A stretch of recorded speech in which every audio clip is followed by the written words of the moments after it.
ಎಲ್ಲರಿಗೂ ನಮಸ್ಕಾರ. Shenoy kitchen YouTube ಚಾನಲ್ಗೆ ಸ್ವಾಗತ. ಇವತ್ತು ನಾನು ವೆಜ್ ಪುಲಾವ್ ರೆಸಿಪಿ ಶೇರ್ ಮಾಡ್ತಾ ಇದ್ದೇನೆ. ಬನ್ನಿ ಹಾಗಿದ್ರೆ ರೆಸಿಪಿ ನೋಡುವ.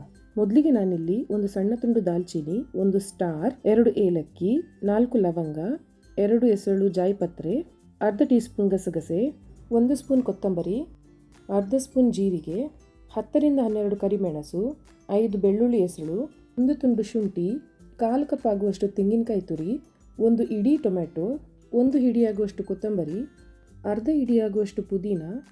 ಇದೆಲ್ಲವನ್ನು ಒಂದು ಮಿಕ್ಸಿ ಜಾರಿಗೆ ಹಾಕಿ ನೀರು ಹಾಕದೆ ಗ್ರೈಂಡ್ ಮಾಡಬೇಕು.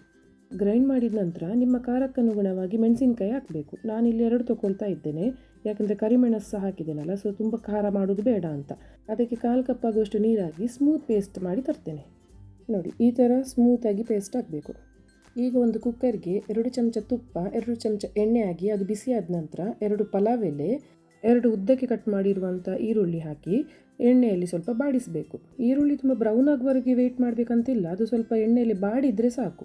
ನೋಡಿ, ಇಷ್ಟ ಆದರೆ ಸಾಕು. ಇನ್ನು ನಿಮಗೆ ಇಷ್ಟ ಇರುವ ತರಕಾರಿಯನ್ನು ಇದಕ್ಕೆ ಹಾಕಿದರೆ ಆಯಿತು. ನಾನಿಲ್ಲಿ ಸ್ವಲ್ಪ ಕಾಲಿಫ್ಲವರ್, ಒಂದು ಮೀಡಿಯಂ ಸೈಜ್ದು ಬಟಾಟೆ, 2 ಕ್ಯಾರೆಟ್, 100 ಗ್ರಾಮ್ ಆಗುವಷ್ಟು ಬೀನ್ಸ್ ಮತ್ತು ಒಂದು 1/4 ಕಪ್ ಆಗುವಷ್ಟು ಗ್ರೀನ್ ಪೀಸ್. ಇದು ನಾನು ಫ್ರೋಝನ್ ಗ್ರೀನ್ ಪೀಸ್ ತಗೊಂಡಿದ್ದೇನೆ. ಇದೆಲ್ಲ ತರಕಾರಿಯನ್ನು ಒಂದು ಸತಿ ಎಣ್ಣೆಯಲ್ಲಿ ಒಳ್ಳೆ ಮಾಡಿ ಫ್ರೈ ಮಾಡಿ. ಆಮೇಲೆ ನಾವು ಮಾಡಿಟ್ಕೊಂಡಿದ್ದ ಪೇಸ್ಟ್ ಇತ್ತಲ್ಲ, ಅದನ್ನು ಹಾಕಬೇಕು. ಇದಕ್ಕೆ ಪೇಸ್ಟ್ ಎಲ್ಲ ಹಾಕಿದ ನಂತರ ಮಿಕ್ಸಿ ಜಾರಿಗೆ ಸ್ವಲ್ಪ ನೀರು ಹಾಕ್ಕೊಂಡು ಉಳಿದ ಮಸಾಲೆಯನ್ನೆಲ್ಲ ಕ್ಲೀನ್ ಮಾಡಿ ಆ ನೀರನ್ನು ಹಾಕಿ ಇಟ್ಕೊಂಡಿರಿ.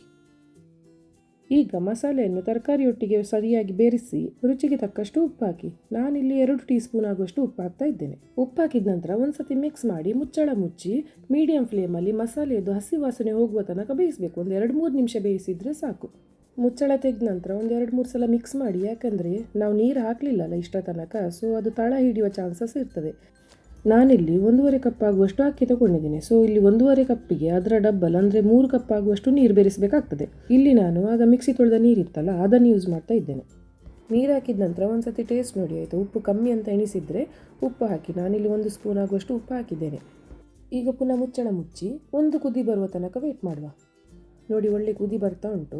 ಈಗ ಅಕ್ಕಿ ಹಾಕುವ. ಇಲ್ಲಿ ನಾನು ಅಕ್ಕಿ ಉಂಟಲ್ಲ, ಸೋನಾ ಮಸೂರಿ ತಗೊಂಡಿದ್ದೇನೆ. ನಿಮಗೆ ಬೇಕಿದ್ರೆ ನೀವು ಬಾಸ್ಮತಿ ಸಹ ತಗೊಳ್ಬೋದು. ನೀವು ಸೋನಾ ಮಸೂರಿ ರೈಸ್ ಯೂಸ್ ಮಾಡೋದಾದರೆ 1 ಕಪ್ ಸೋನಾ ಮಸೂರಿ ರೈಸಿಗೆ 2 ಕಪ್ ಆಗುವಷ್ಟು ನೀರು ಯೂಸ್ ಮಾಡಬೇಕು.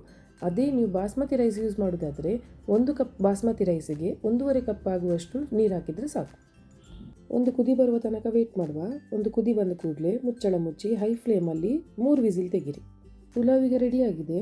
ರೈಸ್ ನೋಡಿ ಅಂತೆ, ಒಂದು ಚೂರು ಸಹ ಮುದ್ದೆ ಆಗಿದೆ, ಉದುರಾಗಿ ಪರ್ಫೆಕ್ಟಾಗಿ ಬೆಂದಿದೆ. ನೋಡಿ, ಇಲ್ಲೊಂದು ಟಿಪ್ ಕೊಡ್ತಾ ಇದ್ದೇನೆ. ನೀವು ಕುಕ್ಕರಲ್ಲಿ ಎಂತಾದ್ರು ರೈಸ್ ಐಟಮ್ ಮಾಡೋದಾದರೆ ಅದು ಕುಕ್ ಆದ ನಂತರ ಅದನ್ನು ಇಮಿಡಿಯೇಟ್ಲಿ ಬೇರೆ ಪಾತ್ರೆಗೆ ಒಂದು ಟ್ರಾನ್ಸ್ಫರ್ ಮಾಡಿಬಿಡಿ.